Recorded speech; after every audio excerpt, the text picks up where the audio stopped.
Sickle cell એ આદિવાસી વિસ્તારની અંદર એક વારસાગત રોગ છે અને જો આપણે લોકોને જાગૃત નહીં કરીશું તો આ રોગ વધતો જશે.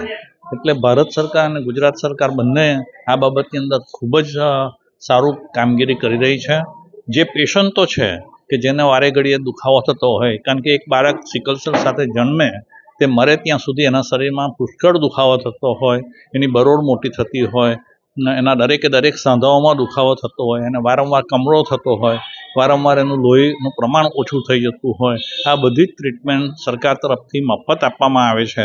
પણ એ લોકો જો સારી રીતે સમજી શકે કે શું કરવાથી આ રોગમાં ક્રાઇસિસ ઓછી થાય, એનું કાઉન્સેલિંગ કરવામાં જો આવે, દાખલા તરીકે પાણી વધારે પીવું, બહુ તાપમાં જવું નહીં, બહુ ઠંડીમાં બહાર નીકળવું નહીં, અને ફોલિક એસિડ અને હાઇડ્રોક્સિડિયા જેવી દવાઓ રેગ્યુલર લેવી, તો એ લોકો એક સારું જીવન જીવી શકે છે. અને સરકાર તરફથી આ બધું જ મફત આપવામાં આવે છે.